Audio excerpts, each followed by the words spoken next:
तो मई की स्टार्टिंग में ही मैंने आपको अपकमिंग हाइप्ड मूवीज और वेब सीरीज की एक लिस्ट दी थी, जिसमें मैंने आपको ये बताया था कि 12 मई को सोनाक्षी सिन्हा अपना OTT डेब्यू करने वाली है, वो भी Amazon प्राइम वीडियो पर अपनी नई वेब सीरीज दहाड़ के साथ। तो कल रात जैसे ये सीरीज लाइव हुई मैंने बिंज वॉच कर डाली। अब मेरे तो 8 घंटे इसमें इन्वेस्ट हो गए, आपको अपना कीमती टाइम इसमें इन्वेस्ट करना चाहिए या नहीं, उसके लिए तो वीडियो देखनी पड़ेगी ना। तो ये एक 8 एपिसोड की सीरीज है और इसका हर एपिसोड 50-55 मिनट का है, तो ऑलमोस्ट इसका टोटल रन टाइम अराउंड 8 घंटे का है। और स्टोरी हमें ऑलमोस्ट इसके ट्रेलर में देखने को मिली गई थी। वैसे मुझे ऐसे ट्रेलर्स पर्सनली कम पसंद आते हैं जिसमें पूरी स्टोरी रिवील कर देते हैं। आपको ऐसे ट्रेलर्स कैसे लगते हैं वो आप मुझे कमेंट सेक्शन में बताना। तो राजस्थान के एक जिले में एक लड़की गायब हो जाती है और जब पुलिस इन्वेस्टिगेशन स्टार्ट करती है तो धीरे धीरे कुछ अलग ही कहानी सामने आने लगती है, जिसका लिंक करते हुए उन्हें पता लगता है कि उस जैसी 27 लड़कियां और लापता हैं, वो भी अलग अलग जगह से, और इन सभी ने सुसाइड कर लिया है। और इन सब के गायब होने की एक ही कॉमन स्टोरी है और उसके पीछे एक ही आदमी है। और इस इन्वेस्टिगेशन को लीड कर रही होती है सब इंस्पेक्टर अंजलि भाटी, जो कि प्ले किया है सोनाक्षी सिन्हा ने। तो क्या पुलिस इस बंदे तक पहुंच पाती है या नहीं, और ऐसी कितनी लड़कियां और होती हैं जिनको इस बंदे ने अपना शिकार बनाया होता है, वही इस सीरीज का बेसिक प्लॉट है। बाकी ये और भी सेंसिटिव और थॉट प्रोवोकिंग सब्जेक्ट्स को दिखाती है, जैसे कि किसी की कास्ट को लेके भेदभाव करना या फिर रिलीजन के नाम पे पॉलिटिक्स को यूज करना, ऑनर किलिंग और लव जिहाद जैसे टॉपिक्स को भी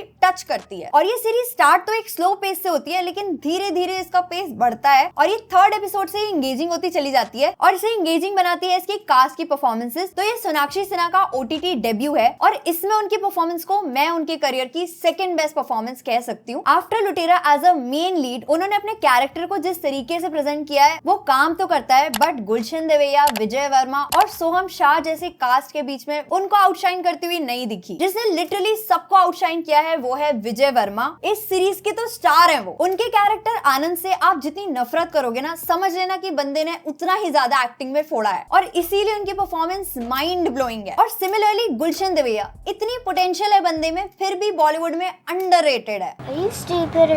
और अगर आपने तुम्बाड़ देखी है ना, तो आपको ये पता होगा कि सोहम शाह एक्टिंग में क्या दम रखते हैं। और इस सीरीज में भी जो उनका कैरेक्टर ट्रांजिशन दिखाया वो मेरे लिए इस सीरीज का तो सरप्राइज पैकेज ही थे। तो दहाड़ डायरेक्ट की है रीमा काकती ने और पर्सनली वो मुझे एज अ डायरेक्टर बहुत पसंद है। उनकी पास मूवीज का रिकॉर्ड ही ऐसा रहा है, चाहे फिर वो गली बॉय हो या फिर जिंदगी ना मिलेगी दोबारा। तो जब उनका नाम आता है ना तो एक्सपेक्टेशन ऑटोमेटिकली बढ़ जाती है। और अगर इनके साथ जोया अख्तर हो तो समझ लो match made in haven.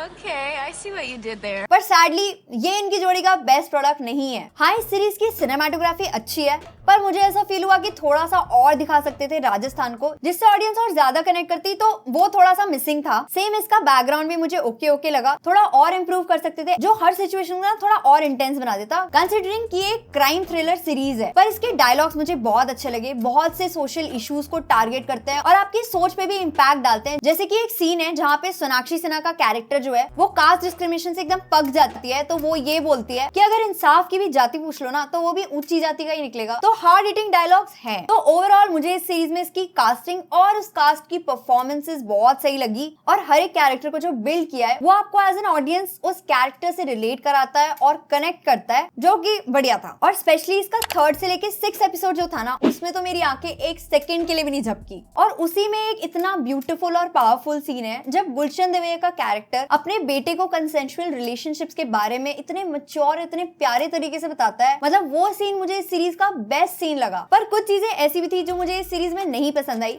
Since ये क्राइम थ्रिलर है तो इसका प्लॉट गेस करना इतना इजी बना रखा था, तो उसमें एज एन ऑडियंस मेरा इंटरेस्ट थोड़ा लूज हो रहा था। और बाकी पूरी सीरीज मुझे सही लगी, लेकिन इसके लास्ट के 2 एपिसोड्स मुझे ऐसे लगे ना जैसे किसी ने जल्दी जल्दी में लिख दियो और उसकी बस या ट्रेन छूटने वाली हो। तो इसकी एक और ज्यादा टाइट एंडिंग हो सकती थी, एडिटिंग करके सारे एपिसोड्स को भी थोड़ा शॉर्ट किया जा सकता था। इसीलिए ये सीरीज कहीं कहीं पे थोड़ी सी स्लो और ड्रैग लगती है। तो अगर आपको फास्ट पेस सीरीज और ऐसी थ्रिलर्स पसंद है ना जिसमें तगड़ा सस्पेंस होता है, तो ये सीरीज आपके लिए नहीं है। और मेरी तरफ से ये वन टाइम वॉच है, जरूरी नहीं है कि आप इसे बिंज वॉच ही करो। अगर आपके पास टाइम है और आपको इन एक्टर्स की तगड़ी परफॉर्मेंस देखनी है तो आप इसे देखना ऑप्ट कर सकते हो। और ये सीरीज 16+ ऑडियंस के लिए है, क्योंकि इसमें थोड़ी एडल्ट लैंग्वेज और न्यूडिटी रिलेटेड सीन्स हैं। बाकी अगर आप अपनी फैमिली के साथ टैबू टॉपिक्स पे खुल के बात कर सकते हो तो आप इसे अपनी फैमिली के साथ देख सकते हो। बाकी चांसेस है कि इसका नेक्स्ट सीजन भी आ सकता है। तो बस यही था इस सीरीज का पूरा रिव्यू। आपको कैसा लगा वो आप मुझे कमेंट सेक्शन में जरूर बताना। और अगर ऐसे कंटेंट को पसंद करते हो तो चैनल को सब्सक्राइब कर दो यार, और हाँ, बेल आइकन पे ऑल करना मत भूलना। मैं मिलती हूँ आपको फिर किसी ऐसी इंटरेस्टिंग सी वीडियो में, तब तक के लिए